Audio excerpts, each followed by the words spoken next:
picture from my dad's old farm of a chicken coop. Okay, back in the late 40s, I think late 40s, early 50s, they decided to put hydroelectric dams along the Missouri River. And one of them went up by Yankton, South Dakota, where my dad lives.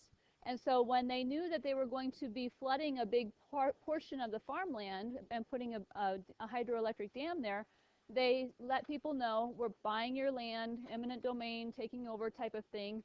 And so people would sell their property and try to move their house and so forth. Well, a lot of these older houses and so forth were just moved to another farmstead to be a shed or a granary or what have you. And I think this may have been one that was moved to the place. I'm not sure. But this was our old chicken coop. Now, the reason I put it up there is, does this look like it is a rectangular chicken coop, or does it look like it's more of a parallelogram chicken coop? Yes, it's leaning. So there are no perpendicular walls. Notice the trees growing up and down, but the building is certainly not standing up and down anymore. Okay? It is definitely leaning. Okay? So yeah, the little area right here was where the chickens came out. We had a fence that went around with a roof to keep the coyotes and the foxes out. And so my sister and my job was to go in and feed the chickens, water the chickens, and gather the eggs. Okay? Okay. All right, so here we go. Today, we're talking about quadrilaterals. Yeah. We're talking about quadrilaterals. All right? So quad means four, and that means that we're talking about a four-sided figure. So, first of all, we have four-sided polygons, and you took some time to classify them to try to see all the different properties that you're going to be working with this chapter. And there were a lot of little cards there, weren't there? So we want to try to make sense of them and what they all are. So one of those was a kite. We also worked with a rectangle and a square and a parallelogram and some trapezoids, right?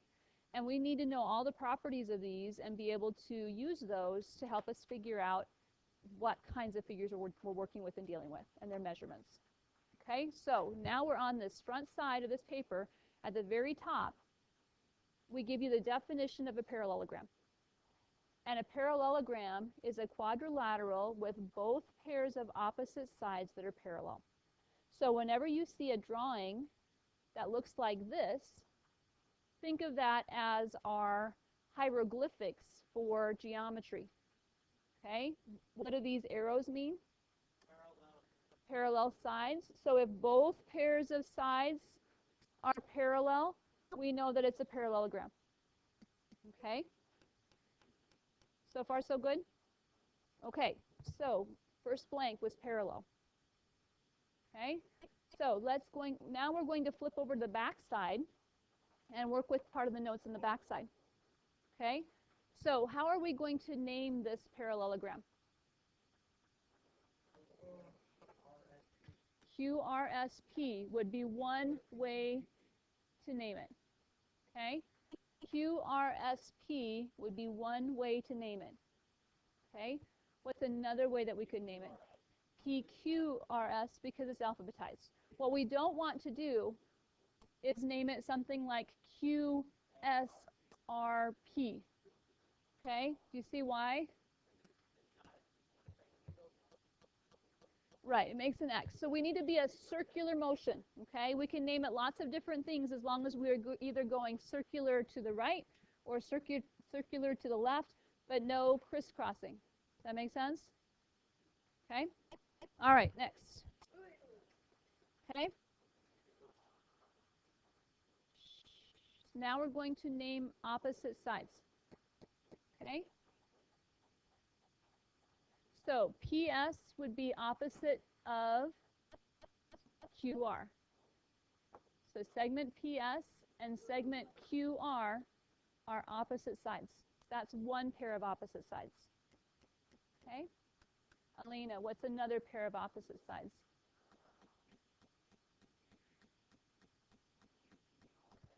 QP with RS. And I wrote it wrong.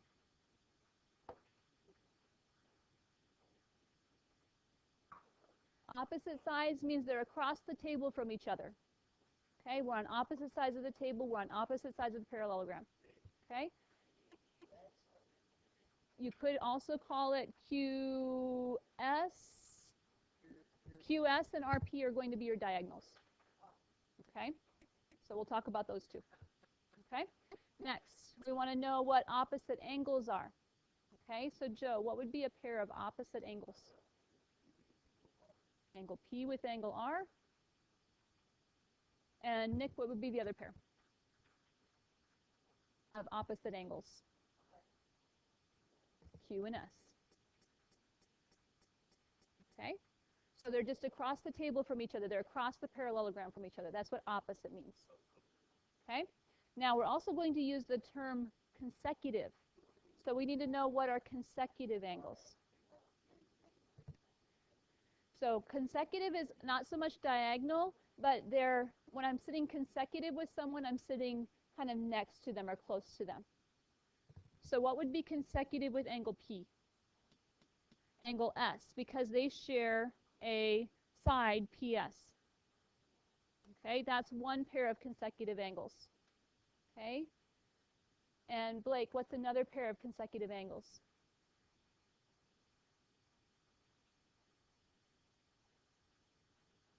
Q and R. Q and R are also consecutive angles. Okay, then can you name an angle that is consecutive with another angle that's consecutive with S? Not P. Angle R. And we could keep going, right? As long as we're naming two angles that are next to each other sharing a side, then we've got consecutive angles. Make sense? Okay? You know the difference between opposite, right? So opposite means they're across. Consecutive means that they're on the same segment. Okay?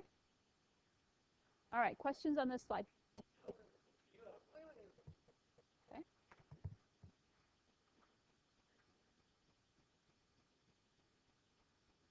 All right, now we're going to be flipping to the back side again, or the front side again of your paper. And we're going to talk about some theorems. Okay? Our first theorem says that opposite sides of a parallelogram are congruent. Okay? So this is your second one that has the tick marks on it. See the one with the tick marks? It says both pairs of opposite sides are, and the blank is supposed to be congruent. Okay? That means that the distance between P and Q is the same as the distance between R and S. And the length of QR is the same as the length of PS. Make sense? Okay? So that's what those hieroglyphics mean. Those tick marks mean that both pairs of opposite sides are congruent. So we're in the second blank on the front side. Yep, back to the front, second blank. Okay? Congruent. Yep. Both pairs of opposite sides are congruent. Okay? Next one. Opposite angles are also going to be congruent. So because Q and S are opposite each other, they have the same measure. They're both obtuse. And because P and R are opposite each other, they also will have the same measure in a parallelogram. They'll be both acute. Okay? So on the front, the very first blank was parallel. The second one was congruent, and the third one was congruent. The first one was parallel, and the next two were congruent. Okay? Okay. Next one. Okay? Now the next one says that the consecutive angles of a parallelogram add up to 180. So P and Q, an obtuse and an acute angle, are going to add up to 180. What's our word that we use instead of adding up to 180? Supplementary. You guys know that word, right? Complementary, add to 90. Supplementary, add to 180. So consecutive angles are supplementary. Okay. And the last one that we're going to fill out today, the last one we're filling out today on this side is the next one. We're not going to fill out all 5 or all 6. The next one says that the diagonals of a parallelogram bisect each other. Okay, so we're not going to fill out the next one, the one pair of opposite sides, both blank and blank. That's coming tomorrow. But today we'll finish this side off by saying the diagonals of a parallelogram bisect each other. That means that PR bisects QS into 2 equal segments. Bisect each other. QS also bisects PR into 2 congruent segments. Are supplementary. Okay, and we won't fill in the last one today. Okay, we're going to be using these for several days, so we don't want to lose these notes. Okay. Okay. All right, next one. So we want to complete these statements about this parallelogram. Okay. So we're on the back side now. All right, so Saviana, segment MG is going to be, what does that symbol mean? Nope, be careful. Parallel. MG is going to be parallel to which segment? Let Saviana answer. Okay. MG is parallel to RG, don't listen to him. Not MA. Parallel. She got her flustered. RA. Okay, Brendan, please don't shout things out. Okay? Thank you. Okay. Next one. Okay. Segment MS is, Blake, what's this symbol mean? Equal to or congruent. So MS is congruent to what, Blake? Let Blake answer, please. MS is going to be congruent to RS. And if you wrote SR, that's perfectly fine too. Okay. Next one. Jacob A. Angle MGR is going to be congruent to which angle? MAR. And if you had written RAM, that's perfectly fine. The A has to be in the middle. Okay? All right, next one. Okay? And Brendan, segment GS, we'll do it in a different color, is half of what segment? Let Brendan answer, please. SM is not on the same diagonal. Remember, the diagonals bisect each other. So it's half of which one? GA. Okay, the distance between G and S is half the distance between G and A because GA was bisected. This whole thing was cut in half. And so GS is half of that distance. Okay, so far so good? Questions on this slide? All right, next one. Okay. Now, for this parallelogram, we want to find the values of V, W, X, Y, and Z.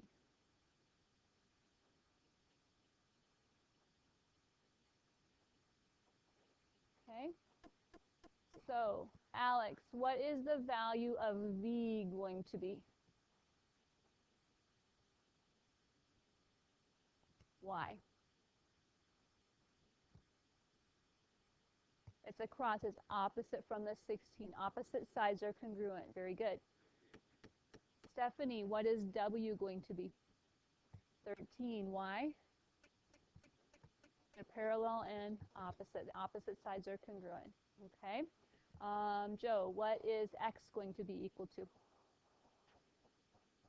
Y. Corresponding to those two parallel lines cut by a transversal, corresponding angles are equal. That was the toughest one. Nice job. Okay. Logan, what is y going to be equal to?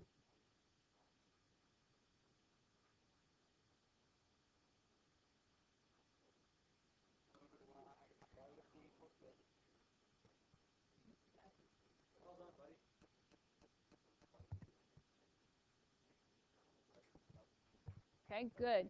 So we don't know what this one is, right? But they're forcing us to use the consecutive angles or supplementary. So, yep. And they're a linear pair. Good. So 118 from 180 is 62 degrees.